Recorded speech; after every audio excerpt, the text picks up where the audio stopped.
Three things is missing from a lot of players' training that I'm gonna help you with today. Number one, a lot of times we just don't have enough fun with our training. It gets a little bit too intense and grinding, but it can be intense but still fun, which is where the second thing comes into play that's missing from a lot of players' training, which is having competition and live defense, so you have to read and react. And that was the third thing, which is basically reading and react to the defense. These three drills will help you do those things and help you get better at finishing, protecting the ball and getting crafty with it, and being a little bit more evasive with your handles. Let's do it. First drill, we're both gonna be at the free throw line. Only difference is, Jason, you're gonna be right here and right in the middle, and you gotta stay facing the hoop. Okay? So you're right on this side of the line. Yep, heels all the way to the, don't cheat, right there. All right, so his heels are in front of the line. I gotta be directly behind Jason, and I can start my dribble. Jason cannot turn around. I can fake with my feet and stuff. I can try to make Jason think I'm gonna go, but I can't do this all day. So let's just make a little rule here. Let's say I get up to 5 dribbles and then I've gotta go. Jason can't go until he sees me. Now we go. Now it's live defense. I can go either side. Okay. So a little jack in the box action here going, because he doesn't know which side and he doesn't know when, and I can throw these little fakes in.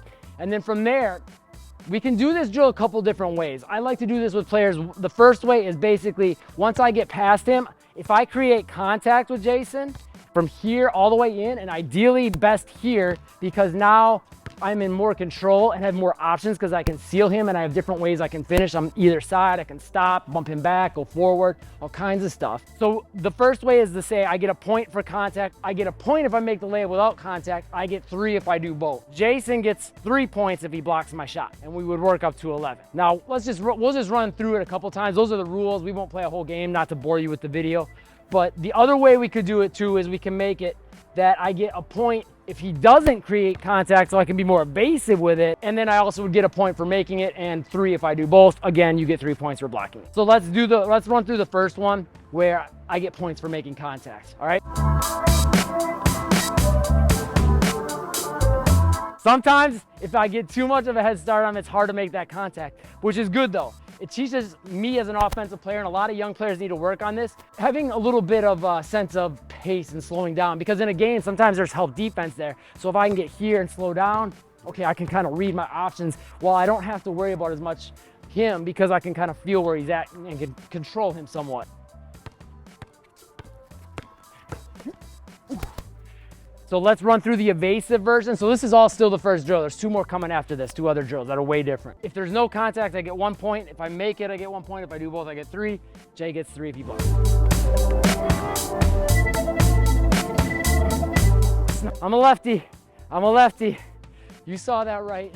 So it's pretty basic. One more variation, and these are all things you can play around with. We're gonna say I gotta take exactly 2 dribbles. So he knows exactly when I'm gonna go. So he has a little bit of a better idea, and it's harder for me to be evasive now, but I can still go either way. So this drill I love, especially for youth players. It kind of teaches a bad habit, so don't get it twisted on this. Like, I'm not trying to teach you to keep your feet set. This feet's called cement feet drill. As a ball handler, you want to be free with your feet and good at moving your feet. However, you also need to be good at keeping that ball safe by using ball manipulation to keep it away from the defense. So this is called cement feet. My feet have to stay on the ground, and I gotta use ball movement and hip and chest sway, protecting with the off arm and nice hard dribbles to prevent him from stealing it.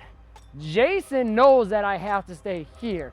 Jason has free reign to do whatever he wants with his feet. He can reach under my legs. He can crawl under my legs. He can go in a circle around me. He can go wherever he wants. And ideally, we want him getting after that ball as much as he can, up in my space, trying to mess with me by going both ways to make it hard for me. So I got to make quick reads. And we do this for like 30 seconds, because 30 seconds of this is tiring for the defense, but even for the offense.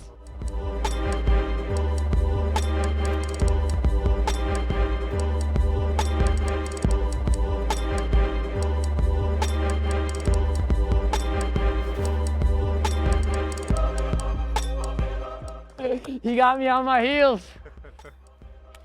That was a no-no. I got to stay on the balls of my feet more. Let's go. You can go. You can take the ball once. Okay.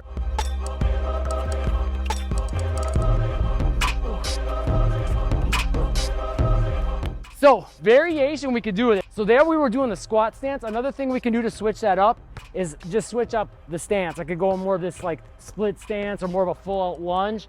And now we're working on really different angles and trying to keep my body facing this way. Because if I do this, I'm now in a squat again. So little things like that. We won't run you through that, but just so you know, there's different ways to work on this and work on being comfortable with the ball in different positions around your body. This drill, we're gonna take you back to preschool, kindergarten, first grade, hopefully not 8th grade. We're gonna play tag. Nice. And it's a real simple game. For this one, we both need a basketball though, so let's get him a ball. Okay, so this one's fun, especially if we can get multiple people involved, but even with just 2 people. So this works on being evasive, footwork, manipulating the defense, even though we both have basketballs, and also being aggressive and attacking, because when you're on defense or you're trying to really attack to get to that other person. So you're working on all kinds of different things. You're being evasive when you're not it, but being more in attack mode when you are it. And just having a little more fun, free, playing around with different footwork options and angles, because we're not always glued to trying to get to the hoop. We can literally move anywhere. Jason's it.